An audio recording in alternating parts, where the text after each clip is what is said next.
Hi folks, I'm Richard Friedman and welcome to my political cartoon countdown for May 22nd, 2021. Every week or two we get together and we do the top 5 or 6 countdown of political cartoons based upon performance on Twitter and popularity in terms of impressions. And we start off with number 5 or 6 and work our way up to the last one, to the top number 1 cartoon of the week in terms of popularity on Twitter. And so I'd like to tell you a little bit about myself. First of all, I've been doing political cartoons for a few years now, and I've completed a series of books, political cartoon books on the Trump presidency, starting off with the debates of 2016, going right through the Trump presidency, and then now just political cartoons, and with President Trump when something becomes appropriate to present in a cartoon. So basically it's political cartoons now, and that's about it. And I'd like to tell you about my most current book, which is in 2020 on the entire year of the Donald J. Trump presidency. Covers all the events.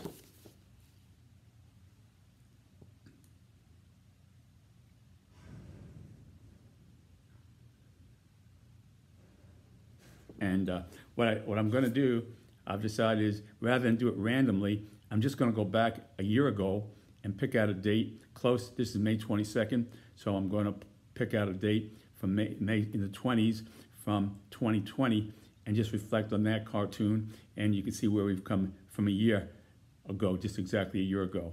So this way I don't duplicate the cartoons I showed you, and we have sort of a direction in which we're going. This was from my book here. This is on May 30th, 2020.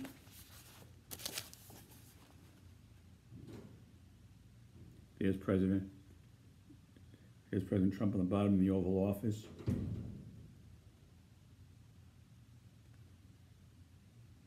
Okay, we'll get to that cartoon now.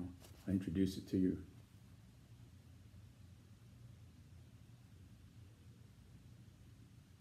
See, my cartoons are a little wordy, but they come with a background with the date and time, so you can look in 2, 5, 6, 10 years from now, you can read through it. Your grandchildren, your children, whoever, posterity in the Smithsonian, you could look through it and you know just what happened, the date it happened.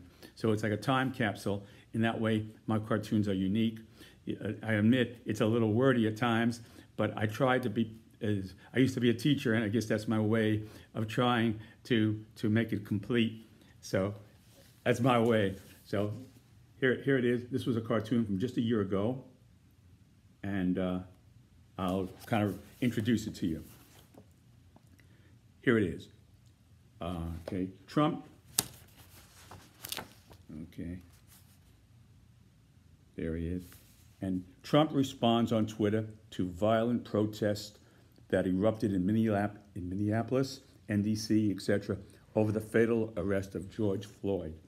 Threatening vicious dogs and ominous weapons could have been used on White House protesters, and then characterizing the mayor of Minneapolis as the very weak, radical left mayor, Jacob Frey. That's a quote. The very weak, radical left mayor, Jacob Frey, quote, unquote, and describing him as showing a, quote, a total lack of leadership, quote, unquote, in below tweet, and the conceivable thought of the mayor.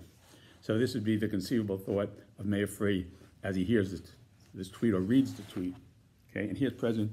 This is the tweet from just a year ago. This was on May 30th, 2020, 10:25 a.m.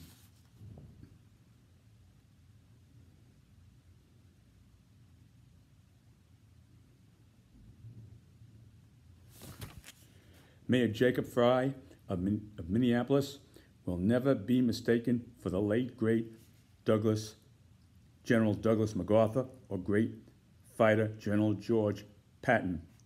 How come all of these places How come all of these places that defend so poorly are run by liberal Democrats? Get tough and fight and arrest the bad ones. Strength. There it is.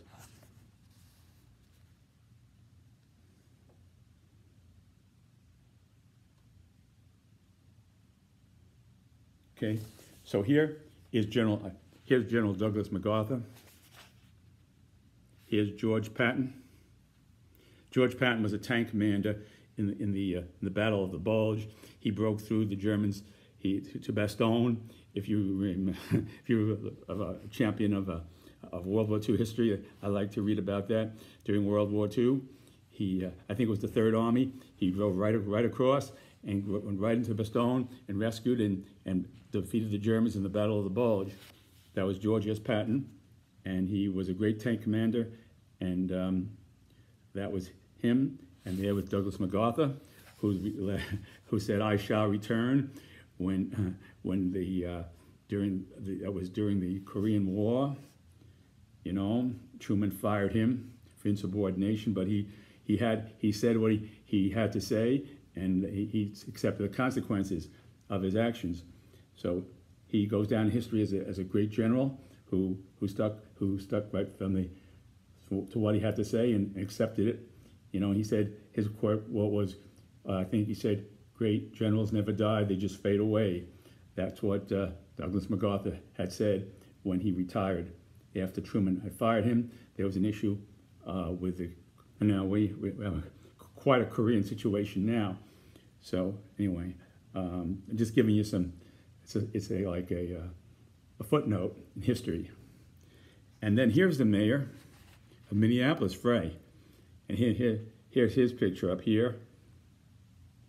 And he says, "Mr. President, I bought some very vicious French poodles to protect my mayor's mansion." So he's kind of playing along with President Trump, then President Trump, and saying, "Well, I got my French poodles here, and they're very vicious French poodles. So I made it." So that's what he's saying.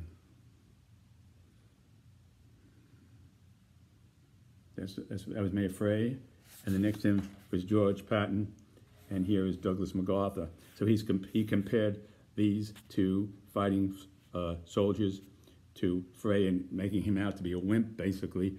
And so he's coming back at him and saying, "Well, I got my very, very vicious French poodles to defend the mayor's mansion." Okay.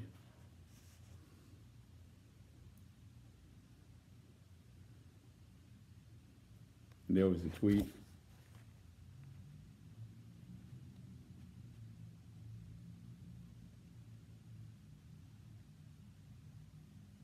Okay. So if you want, if you want to look at all my books, all you have to do is go to my website, which is richardsbooks.politicalcartoons.com. Richards, no apostrophe S, just plain Richards Books of politicalcartoons.com. And if you want to see my current cartoons that I do, kind of almost every day or close to it, it's on Twitter at that's where I'm from, the Bronx Cartoonist at handle RJF Cartoons. Every time I talk about the Bronx, I think back to the days when something we don't have anymore, those candy stores. Now all these stores are in jeopardy of going out of business, these small businesses, Mama and Papa places.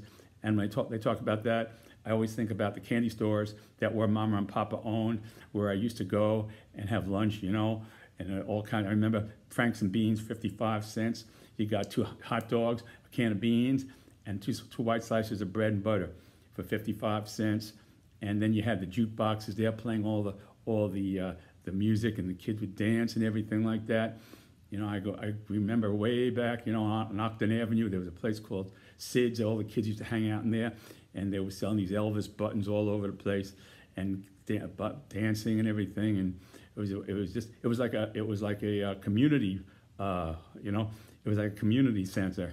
Those were the community centers of the 50s, were the candy stores, where you'd hang out with your friends. For a nickel, you get an egg cream, a nice egg cream for a nickel, and if you're really lucky, for another nickel, you could get a piece of yesterday's Danish that he used to, if you couldn't sell it, he reduced it from 10 cents to a nickel. down to a nickel. So you got one a little stale, but for 10 cents, you got an egg cream. You got an egg cream for 5 cents, and for 5 cents, you got yesterday's donuts. A donut from yesterday for 5 cents. It said it would be 10 or 15 cents. So he kind of, rather than throw it away, he just reduced the price. So, you know, so I remember one time I was a little kid, and I wasn't business-wise thinking, and I said, Mr. So-and-so, you know, is that donut very hard from yesterday? You know, and he said, okay, I ain't selling you no more yesterday's donuts. That's it for you. So then I had to buy today's donuts. He got missed because the customers heard me say that. So I remember that one. So, you know. So anyway, that's just this little story I like to tell about the Bronx whenever I mention that my website's Bronx Cartoonist. And so let's get started with the countdown. And here is number 5 of the week.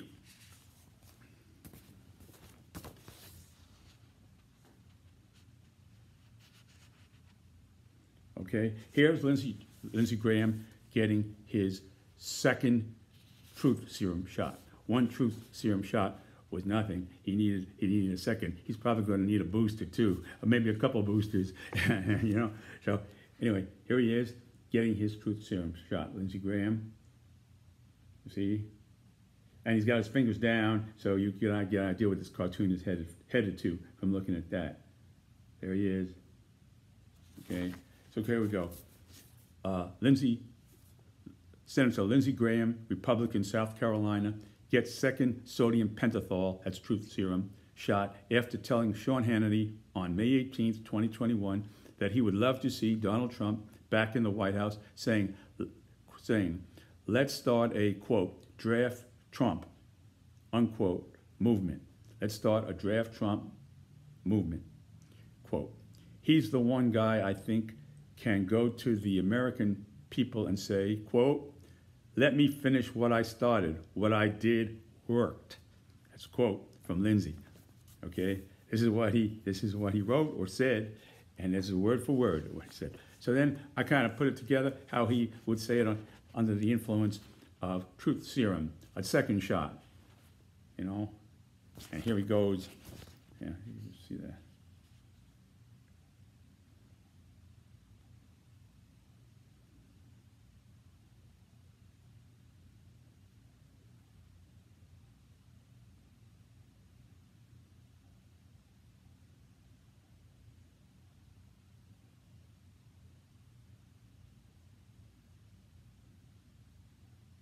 He goes, what President Trump started with his actions on January 6th worked.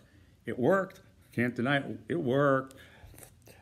If we reelect him in 2024, you can count me out for real this time. So Lindsey said he wanted out, count me out. Initially, he said that after a day or so after the riot, he said, count me out of this. President Trump, it's been a great ride or something like that, but the ride's over for me. I mean, this is something. And then he flipped again. He flipped it over, and he like a pancake, flipped, came down on the other side, and started saying now that he's looking to. So what I'm theorizing here in this cartoon basically is that Lindsey is basically kind of just using the coattails of President Trump to get the Republicans reelected in 2022, and that he's really, you know, because the fact is that Lindsey voted to, he didn't vote yet on this, but he said that he would support an investigation, a commission started like we had on 9/11 for January 4th. So he broke with McConnell. Lindsey Graham broke with McConnell on that, because you know. So I guess Lindsey Graham's thinking even further than McConnell's thinking. He's thinking when I'm getting out of here, you know. But Lindsey's in probably for a little longer haul, so he's thinking of in more closer time frame. So he's thinking about the Republicans getting elected. So he's going to hang on to the coattails of President Trump for a while, you see. And whereas Mitch McConnell he's going to just bail out of this whole place and go with what he said and just bail out, you know. And You know, who knows? He could end up with a farm or next to Jimmy Carter someday. McConnell, you know, he moved in. Jimmy Carter, McConnell's a neighbor of Jimmy Carter's now down there. So who knows with McConnell, you know? So anyway, this is hypothetical, and yet I based it on some indications there. The fact that Lindsay, again, I say, was for a commission of January on the January 4th Capitol Riot Commission to investigate how this whole thing developed. Okay, and to prevent another thing like that happening in the future, which is really the main thrust of it. So there he is getting the shot, and he's saying thumbs down. Really, in reality, he's thinking to himself, he's saying, go Trump, go for we want, but in reality, he's thinking the other way. So for him, not only for the Republican Party in 2022, but for his reelection, he just got reelected, you know, in a close race, and he don't want any more of those close races anymore. So that's that. Okay, so there. Okay, there it is. Okay. Okay. Now, here's the next one. Here is.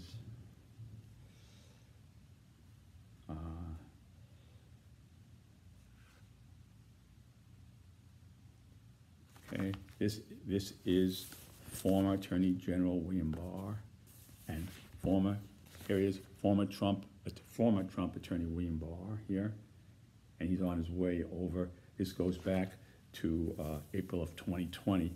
This goes back to April of 2020. Okay. Okay, it's a little wordy. I'll read it real quick. Try to make it real quick. Former Trump Attorney General William Barr thoughts in April of 2020 on his way to the White House for a routine meeting in then Chief of Staff Mark Meadows' office. So this was a routine that he had. He would meet with Mark Meadows in the White House, and he was the White House Chief of Staff for President Trump, Mark Meadows. After receiving a call from his office that he was actually going to meet in the Roosevelt Room, so it was a change of venue, you know?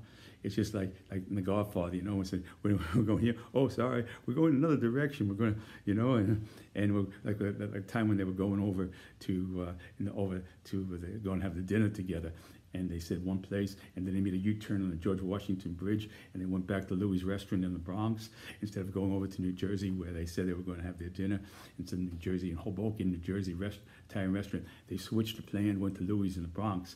So it's the same type of thing where he's being diverted, making that U-turn on the George Washington Bridge. I did that one time myself when I was driving a cab. I got a call, I was going, they said, oh, you got to pick up somebody out in Long Island, and I was already going on the bridge for another climb. Made a U-turn. I thought that when I saw the movie, I thought, hey, I'm the second guy. I did that before they did. You know, it wasn't. But and it was a pouring, rainy night too, dark, rainy night. And I said to myself, I ain't going on to New Jersey. I got to get out to Long Island now. So I just in between the cobble, those things they had, those cobble things, traffic, you know, markers. I went right between it and just edged my way around and turned back. I saw him do that in the golf movie. In those 1940 cars.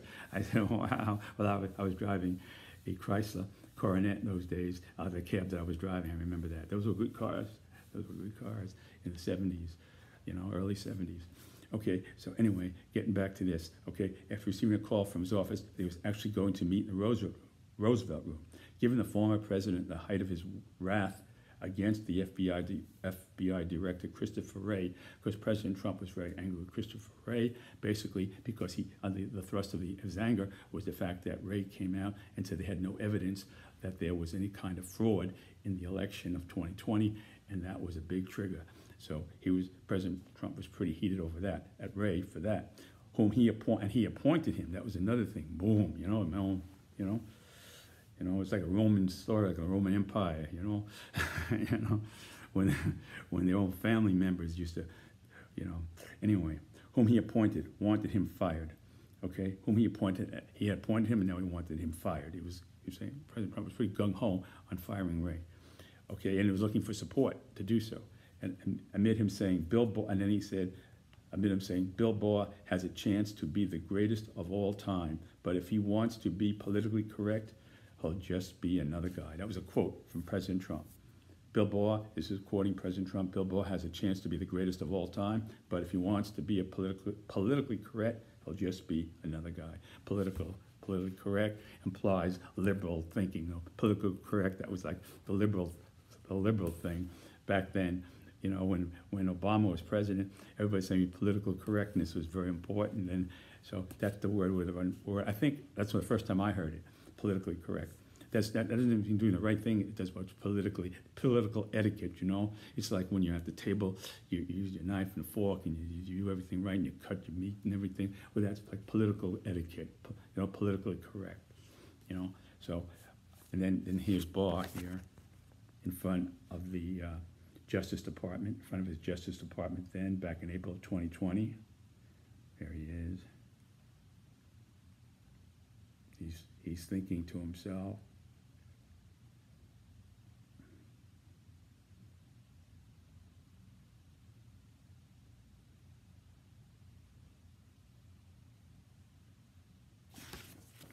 I will quit this Attorney General job if Trump wants my blessing to oust FBI Director Wray. He's going to quit if he thinks President Trump is going to pressure him to go along with firing because the FBI Director comes under the Justice Department. It's part of that area of government. So he's involved as Attorney General of the United States, and then you have the FBI. So it's his division, basically his Justice Division, that President Trump is tampering with here by wanting to get rid of Wray, and him having support would be from the top coming down.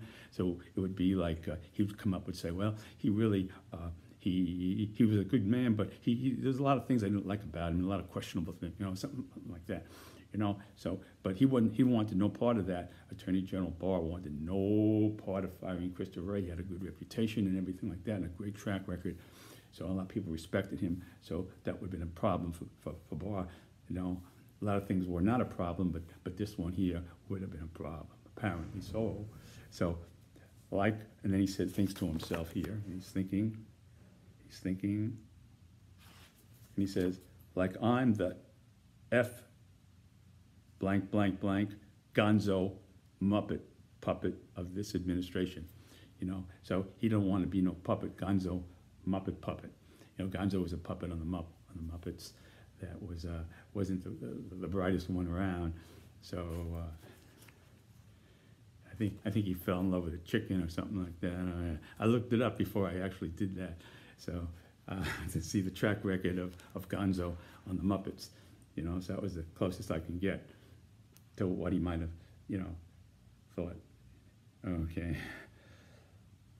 There.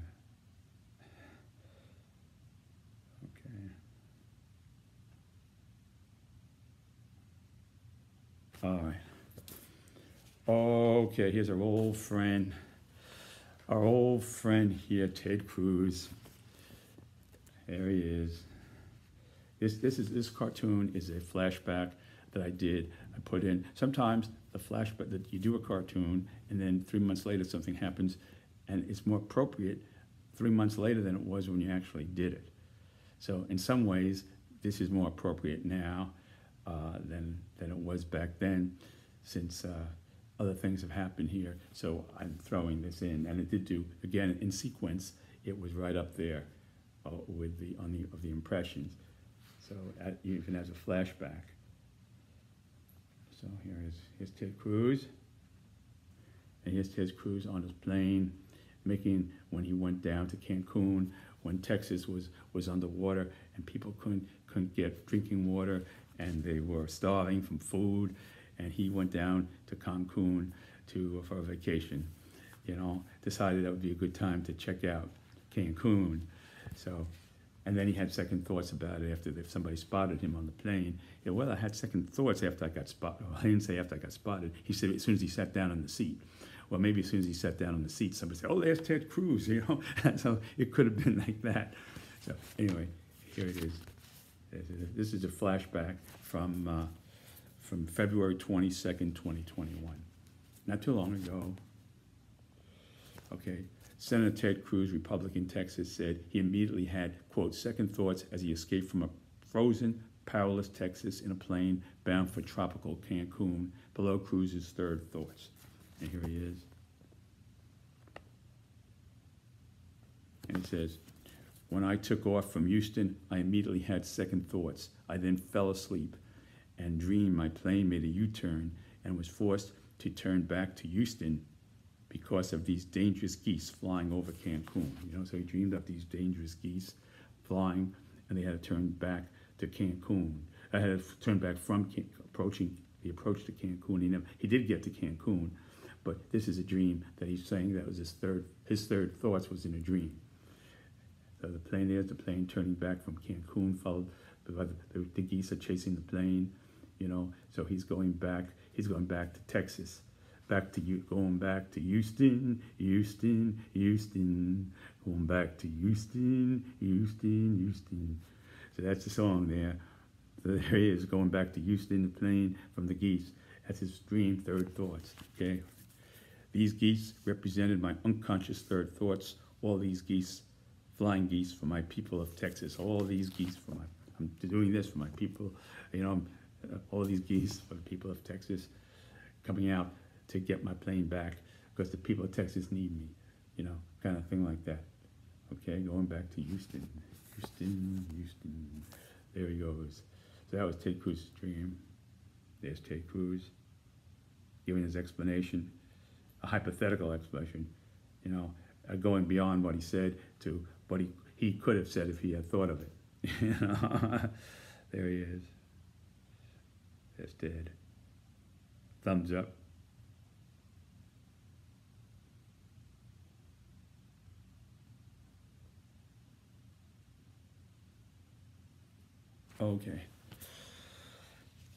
Okay, we're getting there now. We're getting up to the winners, the real big hits on Twitter now. This was a good hit. This was really, here is none other than Representative Marjorie Taylor Greene, Republican Georgia. Okay, there she is with her Trump, with a black Trump, an American Trump shirt with the American flag there, and this is a picture of a jet plane of the Air Force took of a UFO identified flying object. So the Air Force has come forth saying now, acknowledging that they have seen and sighted unidentified flying objects, have done some strange things, and they couldn't get a fix on it, and as soon as they want to, you know, they just disappear and they vanish, and they just can't figure out what the heck it is, and they say, well, these things are better than we are. You know, they're either from another planet or from some sort of another country that's developed stuff beyond what we have, or that was basically the two choices. There was a third choice, I don't remember. Or again, it goes back to an individual, I guess, a group of people who have come up with their own or system, who did this on their own, you know, through the help of a state-sponsored thing. Where a state sponsored it, in case they got caught, they wouldn't have any, you know, there'd be no tracing back to who did this in case ever one of those things ever really got caught. So either a state sponsor, a state, or from or from another planet, you know. So those were the three choices. So, but I always can say Mary Tyler Moore. A lot of mistake that would be. Marjorie Taylor Greene here, she has her own theory based upon her theory about Jewish lasers a few months ago that were causing the fires.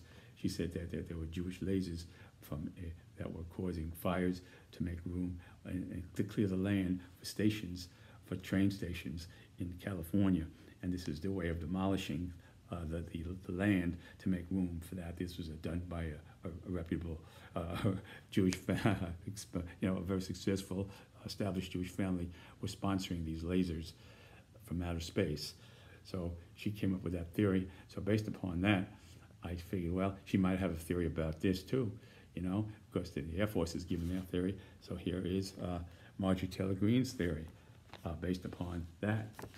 So Representative Marjorie Taylor Greene conceivably watches Pentagon released video of unidentified aerial phenomena, UFO, taken by a Navy pilot on April 28, 2020.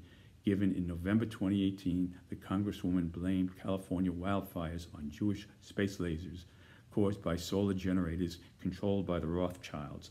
That's a very wealthy Jewish family, and which she basically alleging that they were behind the fires, the wildfires in California to level land for rail stations, okay, which she theorized were designed to clear land for rail stations. So here's what this was taken a picture of exactly the way it looked. You know, I took this, I drew this here, she's watching this on her flat screen.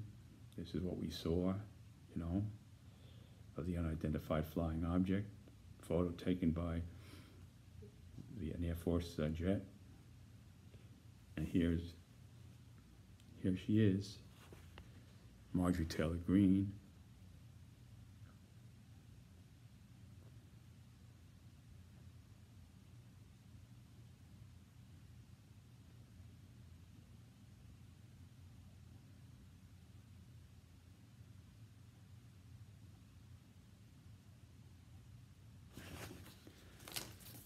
There goes those Rothschilds again. Now they are up to building a kosher food space station, you know, a kosher food station, like you got the fish section and you got this, and it's just floating around up there in outer space. It's a kosher space station where people can stop off. You know, we want to have space travel in the future. You know, you hear about SpaceX developing plans to take people up there to travel in outer space. So why not a kosher space station, you know?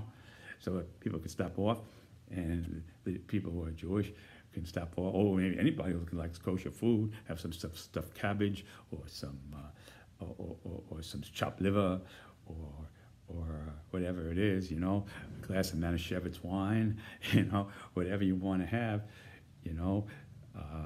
So maybe a kugel, you know, have a kugel up there in outer space. First kugel made in outer space, you know, you know, whatever your preference is, you can stop off in outer space and have some good Jewish food there, you know.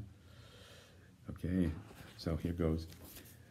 There go those Rothschilds again. Now they are up to building a kosher food station that looks like a saucer knish up there. So a knish is like a giant French fry. It's a Jewish dish. It's really a huge French fry. So here's the knish that I was referring to right there. That's a knish. There it looks like a Jewish knish, you know, kosher knish, you know, a saucer knish, let's call it. Okay, from outer space, a saucer knish. There she goes. She's looking up there.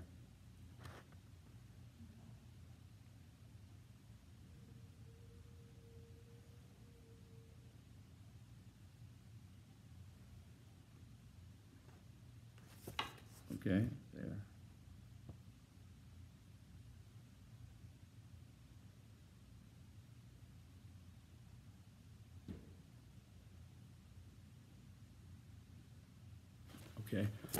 Okay.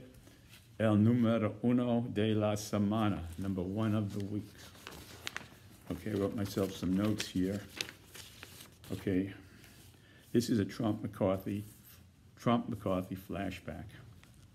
Okay, here we have McCarthy in his office in the Capitol, and here we have an approaching mob rioter coming in with a Trump loyalist here, Trump supporter, wearing his Trump hat, you know, and he's got on, there he is, coming through the window, and there's McCarthy talking to President Trump. You got to get some people over here, Mr. President.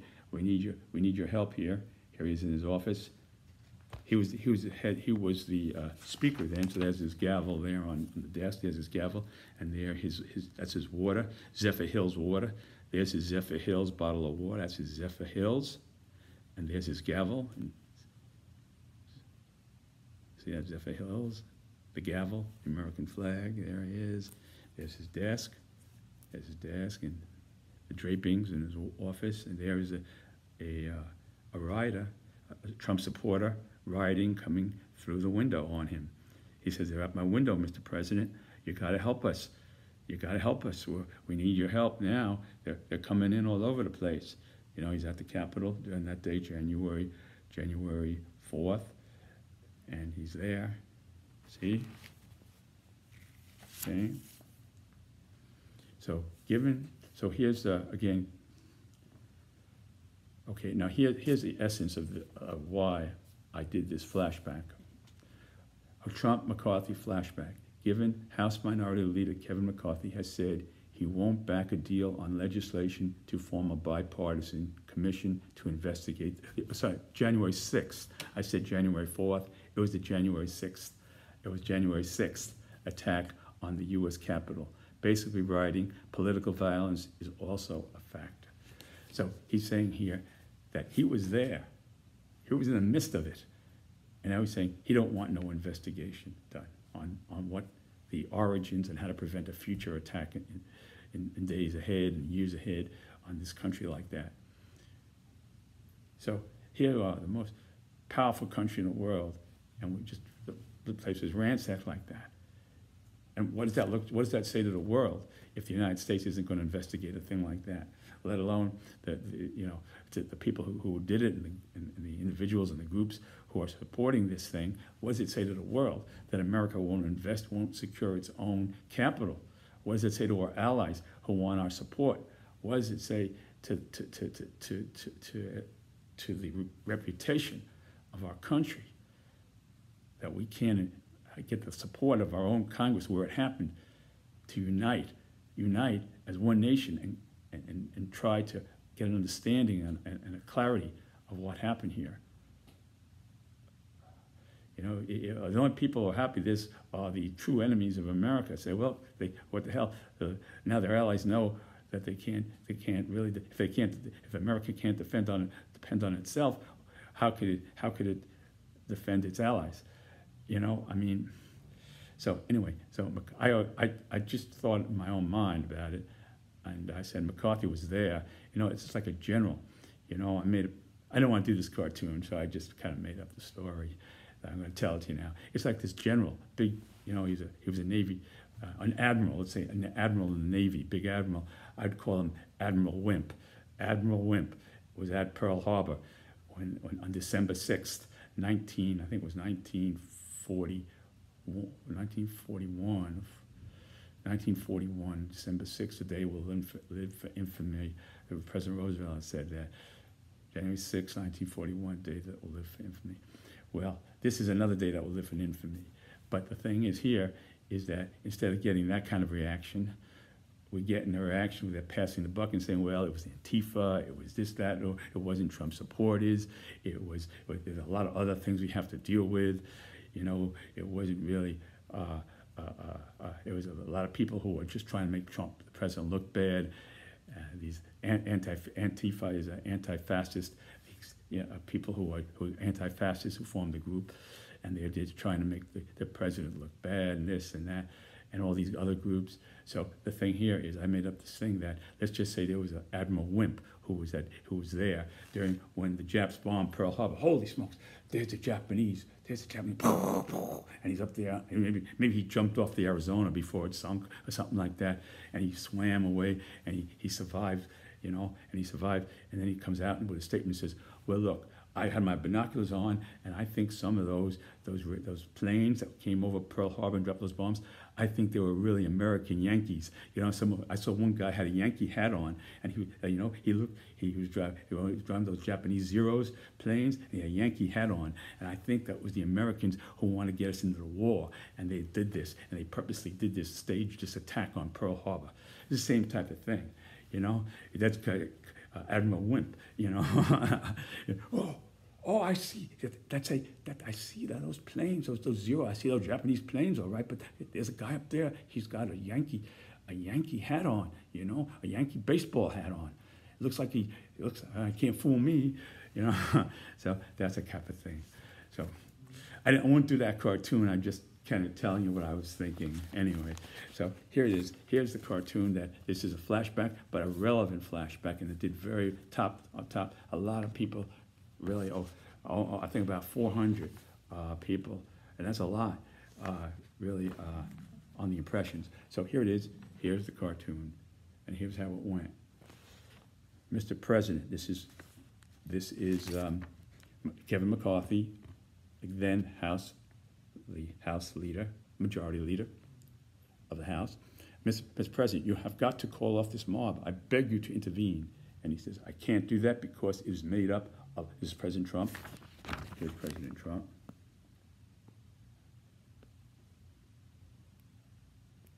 In the Oval Office.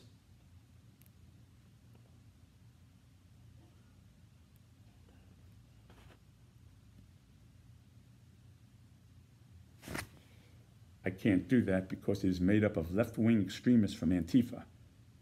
And then here's McCarthy saying, that's not true. This is a MAGA, Make America Great Again mob. This is a MAGA mob. And then President says, well, Kevin, I guess these people are more upset about the election than you are. You know, they're upset, very upset about the election. Okay, being a fraud, that's what he's basically saying. And then McCarthy goes back and retorts here. The rioters are breaking into my office through the windows. Who the F-U-C do you think you are talking to here? That's his actual word. And then this is what I put in here. And then former President Trump, as he is today, then President Trump would respond, who the bigger F blank blank do you think you are talking to? In other words, who the bigger F you so-and-so do you think you are talking to? And then he says, and then here goes McCarthy caving in to the president, and he says, Mr. President, everything is going to be fine. I'm just a little bit upset right now. See you soon. Hope to. Bye. Well, he did go down to Mar-a-Lago to make, to smoke a peace pipe with President Trump. At Mar-a-Lago, he smoked a peace pipe, and he so after all this, so anyway, that was that. This was numero uno, number one. And it was again, it was a flashback. But more relevant today than it was back then because of McCarthy saying he don't want an investigation after being there, being at the front. So anyway, folks, I want to thank you very much for watching my political cartoon countdown for the week. And I wish you all a good week ahead, and just hang in there. And I would advise you to do what you think is best and just get all the facts and put it all together. And there's an issue now with where and when to wear a mask and this and that. So, you see, I got my mask right here, ready, always ready to put it on when I need to, when I think it's appropriate, So, I tell you that you do what you think is best, but think it through. Whatever you do, just don't jump on the boat and say, okay, this is for me. Think it through, and based upon what you hear from all different people and everything, the authority, and keep reading and listening and staying aware. And I wish you all the best. And again, thank you for watching this video. And God bless you. And God bless America, and I'll see you next time. Take care, folks. Bye.